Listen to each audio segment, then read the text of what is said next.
नमस्कार। हिंदी साहित्य की कक्षा में आपका स्वागत, अभिनंदन। मैं डॉक्टर गजानन, राजकीय महाविद्यालय सुजानगढ़। हम महाकवि सूरदास व्याख्या खंड का अध्ययन कर रहे हैं। उसमें आज एक पद, निर्गुण कौन देश को वासी।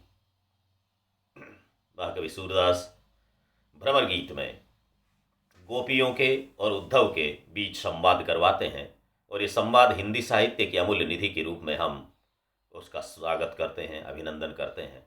ऐसा संवाद है, सरस संवाद, जिसमें भोली ढाली गोपियां, यद्यपि सूरदास की गोपियां तार्किकता में श्रेष्ठता के शिखर पर है, लेकिन वो ब्रज के गांव की वो ग्वालिने, वो छचिया भरी छाछ पे नाच नचावे, जहां रस खान ने लिखा, वो वाली गोप ग्वाल बालाएं उद्धव जैसे प्रकांड पंडित के सामने अपने तर्क रखती हैं, और तार्किकता में उद्धव को ढेर कर देती हैं। उन गोपियों के एक अकाट्य तर्क के रूप में ये पद है महाकवि सूरदास का, निर्गुण कौन देश को वासी। पृष्ठभूमि यह है कि भगवान कृष्ण जब ब्रज से मथुरा चले गए, मथुरा में जाके राजकाज संभालने लगे, ब्रज वापस लौट के नहीं आए। ऐसी स्थिति में गोप ग्वाल बाल बाबा नंद यशोदा राधिका सबकी हालत खराब। कृष्ण एक पल भी उनको बुला नहीं पाते हैं। इधर ब्रजवासी, ब्रज की तो गलियों तक, मधुवन तक, सब वृंदावन सारे फीके रहते हैं। कृष्ण को पता है कि वे लोग उनके विरह में, उनकी याद में, उनके बिछोह में किस तरह से पीड़ित हो रहे हैं, तड़प रहे हैं। इसलिए उद्धव एक दिन कहते हैं, निर्गुण की बात करते हैं। भगवान कृष्ण उद्धव को उनके ज्ञान का अहंकार दूर करवाना चाहते हैं। उद्धव को अपनी पढ़ाई पर, अपने ज्ञान पर, अपनी बुद्धि पर बड़ा अहंकार हो जाता है। कई बार व्यक्ति पढ़ लिख करके सोचता है कि ये जो अनपढ़ लोग हैं, जो गांव में रहने वाले हैं, जो किसान हैं, जो गरीब हैं, मजदूर हैं, उनमें बुद्धि है ही नहीं। ऐसा भ्रम अक्सर लोगों को हो जाता है। ये संकेत भी सूरदास देना चाहता है कि शहर के लोग, पढ़े लिखे लोग, अमीर लोग, उनको ये अहंकार होता है जैसे दूसरों में तो बुद्धि है ही नहीं। वैसा ही अहंकार उद्धव को हुआ। बड़े पंडित थे, पढ़े लिखे थे, विद्वान थे। भगवान कृष्ण ने कहा कि वो गांव की गोपियां हैं, आप इतने बड़े पंडित हैं, इतने बुद्धिमानी हैं, इतनी वाक चातुर्य है आपके पास में, आप जाइए उन गोपियों को, ब्रज वाली गोपियों को, ग्वाल बालाओं को समझा करके आ जाइए कि मुझे भूल जाए और निर्गुण की भक्ति करे। आप तो निर्गुण के उपासक हैं।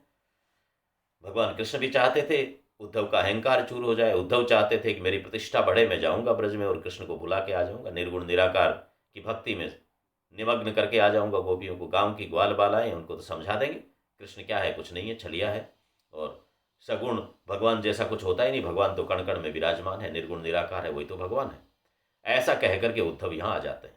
उद्धव ब्रज में आते हैं, गोपियां उनके सामने बैठी हैं, उद्धव निर्गुण का उपदेश दे रहे हैं। उद्धव कहते हैं कि वो जो भगवान है, निर्गुण निराकार, वो कण कण में व्याप्त, आप महसूस कीजिए आपके पास में, आप कृष्ण को भूल जाइए। गोपियां अपने अपने तर्क देती हैं। गोपियों के तर्क सामान्य सी बातें हैं, लेकिन तार्किकता में श्रेष्ठता के शिखर पर हैं। गोपियां उद्धव से कहती हैं, हे उद्धव जी, ये तुम्हारा जो निर्गुण है, ये कहाँ का रहने वाला है? बस यहीं से बात शुरू होती है, यहीं से पद शुरू होता है। कितनी भोली सी बात है, लेकिन उद्धव जैसे विद्वान पंडित को मौन रहने पर मजबूर कर देती है। क्योंकि अपने यहाँ पर लोक जीवन में किसी व्यक्ति का परिचय प्राप्त करने के लिए पहला प्रश्न यही है, कहाँ के रहने वाले हो? और कहाँ के रहने वाले से हमारे यहाँ पर उस व्यक्ति की पृष्ठभूमि को ताड़ लिया जाता है, जान लिया जाता है, और वहाँ से आगे का वार्तालाप और व्यवहार तय हो जाता है कि इसके साथ कैसे बात करनी है, कितनी बात करनी है, किस तरह से बात करनी है और क्यों करनी है। ये सब कुछ सामने वाला तय कर लेता है। इसलिए पहला प्रश्न ही यही होता है कि आप कहाँ के रहने वाले हैं। वो कहाँ का, जिसके विषय में हम बात करते हैं अन्य पुरुष में भी, तो वो कहाँ का रहने वाला है, यहीं से बात शुरू होती है।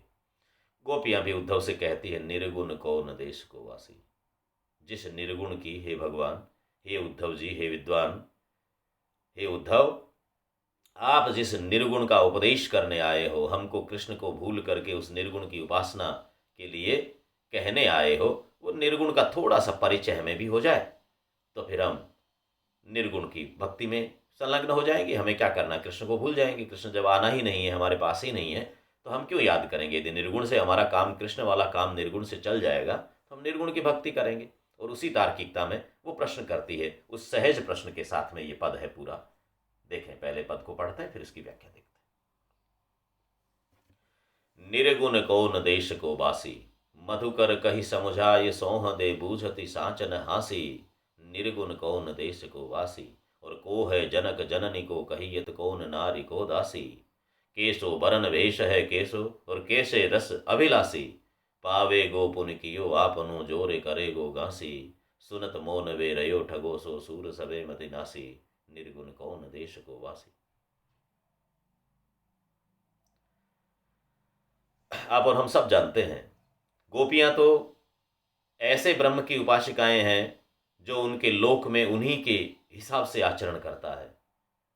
कृष्ण, जिस कृष्ण को गोपियां चाहती है, वो कृष्ण तो उनकी गायों का दूध निकलवाता है, उनके साथ में गाय चराने जाता है, बांसुरी बजा करके उनको आनंदित करता है, उनके साथ में यमुना में स्नान करता है, यमुना के करील कुंजों पर उनके साथ काम के लिया करता है, हंसी मजाक करता है, उनके हाथ से दही पी जाता है, छाछ पी जाता है, मट्ठा पी जाता है, उनकी मटकी को उतरवा देता है, सर पे धरवा देता है, उनकी गायें दुहाने में के समय बछड़े को पकड़ के खड़ा हो जाता है, बिलोना करने के समय बिलोना करवाने के लिए तैयार हो जाता है, वहां जाके बैठ जाता है। जब जहां चाहती हैं गोपियां कहती हैं कान्हा दो ठुमके लगा देता है, नाच देता है। गोपियों का मन रंजक वो कृष्ण है। उस ब्रह्म की, उस सगुण ब्रह्म की उपासिकाएं हैं गोपियां। और उद्धव जी निर्गुण का उपदेश देने आए, इसलिए गोपियां पूछती है, निर्गुण कौन देश को वासी। हे उद्धव, ये निर्गुण किस देश का रहने वाला है। मधुकर कही समुझाए सोह दे। मधुकर शब्द भंवरे के लिए होता है, और हमारे विद्यार्थी इस बात को समझें, भंवरा काला होता है। गोपियां चूंकि कृष्ण से नाराज हैं, कृष्ण उनको छोड़ के चले गए, इसलिए उलाहना देना है। तो जब दशम स्कंद में भागवत की हम कथा सुनते हैं, जहां से भ्रमर गीत प्रारंभ होता है, वहां पर क्या होता है कि कृष्ण तो काले हैं ही, जो चले गए, श्याम वर्ण के हैं। उद्धव आए, वो मथुरा से आए, लेकिन श्याम वर्ण के ही उद्धव थे। और वहां जब कथा शुरू होती है, निर्गुण का उपदेश देना शुरू करते हैं उद्धव गोपियों को, उस समय एक भ्रमर आ जाता है, उड़ता उड़ता भंवरा आ जाता है, और गोपियों को बहाना मिल जाता है। गोपियां कहती है, उद्धव, काले कृष्ण श्याम पुनिकारे, काले कृष्ण आप पुनिकारे, और कारे मधुकर सारे। कृष्ण भी काला, आप भी काले, और ये भंवरा भी काला है। और काले जो लोग हैं, ये मथुरा काजल की कोठरी जे आवे ते कारे। मथुरा तो काजल की कोठरी है, वहां से आने वाले सब काले होते हैं। और काले रंग को लेकर के भंवरा भी काला है। दूसरा, भंवरा अलग अलग रस फूलों पर बैठता है और रस चूस करके उस फूल को भूल जाता है। गोपियां कृष्ण पर आरोप लगाती है, हमारे साथ में रहकर हमारे जीवन में आनंद लेकर के, और आज हमें छोड़ गया और कुब्जा के पास में चला गया। सोती अडाहा भी उन गोपियों में है। कृष्ण हमें छोड़ करके वहां चला गया मथुरा में, और कुब्जा के जाल में फंस गया जाकर के, इसलिए भंवरा कहते हैं। तो वो भ्रमर नाम, तो मधुकर यहाँ पर उद्धव के लिए ही प्रयुक्त हुआ है संबोधन। मधुकर कही समुझाए सोह दे बूझति साचन हासी। हे मधुकर, हे उद्धव, कही समुझाए, कह करके समझाओ कि तुम्हारा निर्गुण कौन से देश का रहने वाला है, कहाँ का रहने वाला है। सोह दे बूझति साचन हासी, सौगंध से, सोह माने सौगंध। अपने यहाँ पर जब किसी बात पर सामने वाला भरोसा नहीं करता है तो कहते हैं थारी सौगंध, तेरी सौगंध है, ये बात पूछना है। या कोई आपने तर्क दिया, उसको नहीं मानते हैं, तो आपकी सौगंध ऐसा ही हुआ था, ये कहने की परंपरा है। सौगंध खाली माने कि वो फिर बात सही है, वो झूठ नहीं बोल रहा, ऐसा ऐसे लोक मान्यता में, प्रचलन में है, लोक व्यवहार में। गोपियां भी कहते हैं, सोह दे बूझती, हम सौगंध दे करके बूझती हैं। साच न हासी, सत्य में जानना चाहते हैं, हंसी नहीं कर रहे। हंसी माने मस्करी करना, मजाक करना। हम कहीं आपसे मखौल नहीं कर रही, मजाक नहीं कर रही हैं। सौगंध से आपसे जानना चाहती हैं, और वाकई आपकी बात को हम मान लेंगे। आपका ये निर्गुण किस देश का रहने, थोड़ा परिचय तो कराओ। जिस भगवान के भजन के लिए, जिस निर्गुण के भजन की आप बात करते हो, जिस निर्गुण के कारण हम कृष्ण को भूल जाएं, ऐसा आप कहते हो, हमें थोड़ा सा उसका परिचय करवाओ। और देखिए, भोली भाली गोपियों का ये प्रश्न उद्धव को विचलित कर जाता। आगे क्या क्या प्रश्न करती है, मात्र इतना ही नहीं, निर्गुण कहाँ का रहने वाला, पहला प्रश्न। फिर कहते को है जनक, उसके पिता कौन है। अब भगवान का तो वर्णन ही यही है कि वो भगवान जो आदि है, अनादि है, अनंत है, अखंड है, अछेद है, अभेद है, उस भगवान को हम कैसे बताएं कि किसका बेटा है, उसके पिता कौन है। शेष महेश दिनेश सुरेश गणेश ही जाहि निरंतर ध्यावे, और जाहि अनादि अखंड जाहि अनादि अनंत अखंड अछेद अभेद सुवेद बतावे। नारद से सुख व्यास रटे पचिहारे तऊ पुनि पार न पावे, और ताही अहीर की छोहरी या छचिया भरी छाछ पे नाच नचावे। रसकान ने लिखा। तो वो भगवान कौन है। जाहि अनादि अनंत यखंड अछेद अभेद सुवेद बताओ। वेदों ने भी जिस भगवान को अनादि अनंत अखंड अछेद अभेद बताया, उस भगवान के पिता का क्या पता लगे। अनादि है तो कौन, उससे पहले तो कोई था ही नहीं, आदि से भी पहले। तो जनक कौन है। अब उद्धव क्या प्रश्न उत्तर दे। गोपियां पूछती है तुम्हारे निर्गुण के पिताजी कौन है। जननी को कहियत, माता कौन है कहो तो उद्धव। तुम्हारा निर्गुण कहाँ रहता है, उसके पिताजी कौन है, उसकी माँ कौन है कहो। कौन नारी, उनकी पत्नी का क्या नाम है। को दासी, दासियां कौन है, उनके कुछ नाम हम बताओ, परिचय कराओ हमें। तुम्हारे निर्गुण का हम भजन करेंगे, उसके विषय में सोचेंगे, चिंतन करेंगे, उसका मनन करेंगे, आपकी सारी बातें मान लेंगे। थोड़ा सा परिचय आपके निर्गुण का दिला दीजिए तो। अब उद्धव मौन, क्या कहे उद्धव जी के पास में एक भी जवाब नहीं। कैसो बरन, गोपियां आगे से आगे प्रश्न करती है किस रंग का है भाई। हमारा कृष्ण तो देखो श्यामल है, लेकिन बड़ा आकर्षक है, देखते ही आनंदित हो जाती हैं, आंखें प्रसन्नचित हो जाती हैं। तो तुम्हारे निर्गुण का वर्ण कैसा है, भेष है कैसो, कैसा पहनता है। हमारा कृष्ण तो अपनी जो पोशाक है पीतांबर पट धारण करता है, उस कृष्ण का मोर पंख है, वो मुकुट धारण करके रहता है। आप वाला जो निर्गुण जिसकी आप बात कर रहे हो, रंग कैसा उसका, कैसा वेशभूषा है, कैसे कपड़े पहनता है। के ही रस में अभिलाषी, किस रस के अभिलाषी, किस तरह से बात करते हैं। कोई शांत वाला होगा, कोई आनंद का। हमारा कृष्ण तो बड़ा मस्त मौला है, वो तो जिस रस में अभिलाषी है, सारे गोरस चाहत फिरत हो गोरस चाहत ना है, वो तो गोरस चाहता है। उस कृष्ण की तरह है या कोई और रस चाहने वाला है तुम्हारा कृष्ण, तुम्हारा निर्गुण निराकार, जिसको लेकर के हम कृष्ण को भूल जाएं। गोपियाँ प्रश्न करती है हे मधुकर, हे उद्धव, बताओ तो तुम्हारा जो कृष्ण मधु निर्गुण है, वो निर्गुण निराकार किस वर्ण का है, किस रंग का है, कैसी वेशभूषा धारण करता है, कैसे रस की अभिलाषा रखने वाला है। फिर गोपियाँ कहती है, उद्धव जब मौन होता है, गोपियों को पता लग जाता है। आदमी जब तर्क करता है, वो भले कितना ही पढ़ा लिखा हो कि बिना पढ़ा लिखा अनपढ़ हो, लेकिन उसके तर्क के सामने सामने वाला या तो बौखला जाए या मौन हो जाए, तो ये समझना चाहिए कि आपके तर्क सही जगह पे जा रहे हैं। आपकी तार्किकता से सामने वाला परास्त होता चला जा रहा है।